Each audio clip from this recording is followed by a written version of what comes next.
So let's talk about business. Let's talk about the community. Let's talk about TMAS. I happened in business since 2003. It was just normal buy and sell. Started with unders, jeans, and then customized ring with pearls. Business motivation has been from my dad and my mom. I run an Afro-Caribbean grocery store in Dunfermline 5, which is the first one. And I also run a community CIC, that's Community Interest Company, here in Scotland as well. It's called TMAS Community.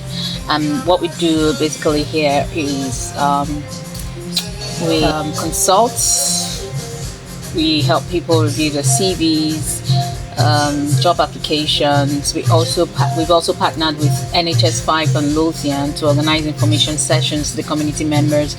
Under the TMAS community, we also have the business mentoring, we have the volunteering for adults, and of course for the youths, the teenagers as well. We also run Afro-Caribbean Summer Festival. The first edition was July 2025, which had about 6,000 people attend. Second edition is coming up in July as well. Plans are ongoing, and from next month you'll be seeing enough publicity on that.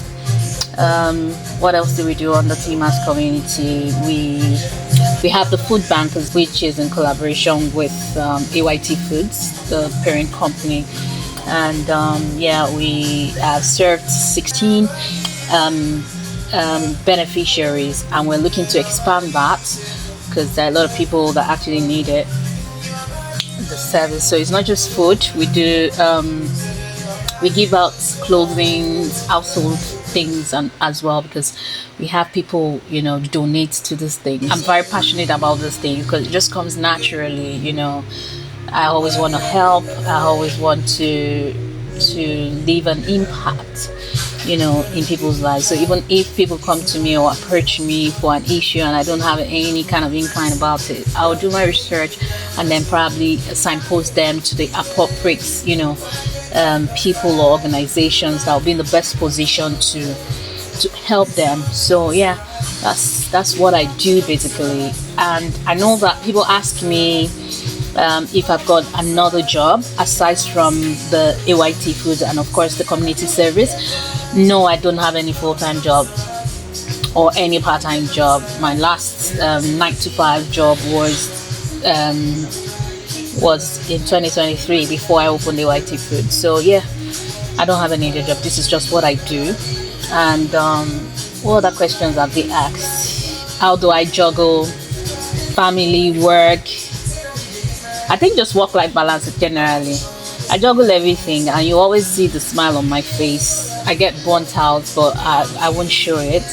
And my husband has been of great help. We do things together, and if I'm unavailable, he will be on ground to help with the kids. And if he has to work,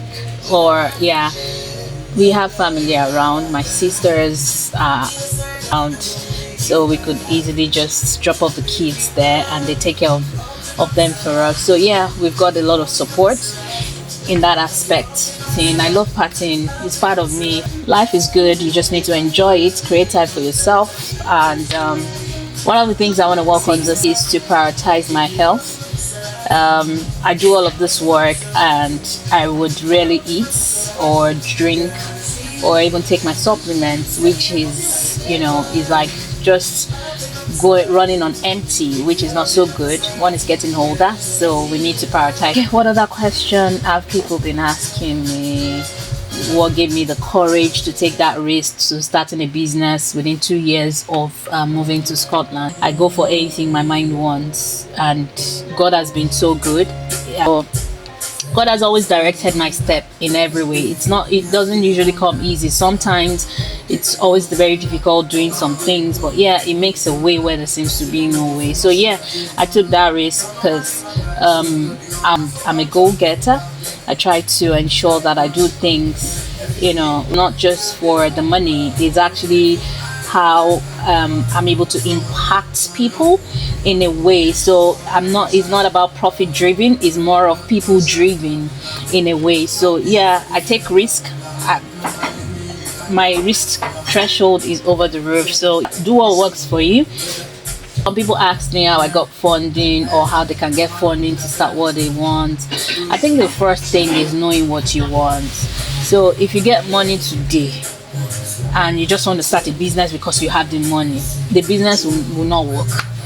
You may be lucky that it will work for a while, you just keep pumping money into it, but trust me, if you don't have the structure, if you don't do proper planning towards that business or towards whatever thing you want to do, it may end up failing. However, what I always tell people is don't put money at the forefront.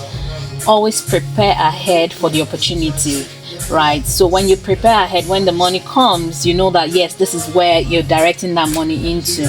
So when I mean prepare is do your research about whatever business or whatever passion. If you want to turn your passion into profit, yeah, that's good. You can turn your passion into profit, but you actually need to be really passionate about it, because that's what would make you stand the test of time, because it's not going to be rosy all the time.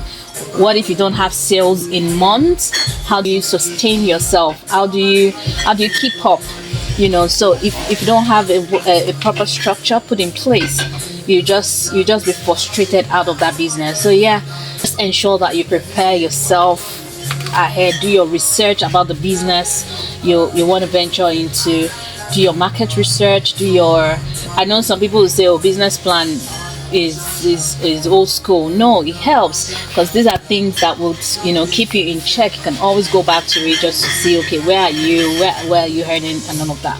So at least the business plan, even if you're not showing it to anybody, it will serve as a guide to you, to whatever you're trying to build. You'll be able to say, oh, even while you're writing it down, different ideas will be coming to your head on how to go about this thing. So yeah, I would say I still believe strongly in business plan. One, because it helps me, it guides me through what I want to do. It gives me, when I'm writing down, it gives me a better idea as to where my direction is going. And of course,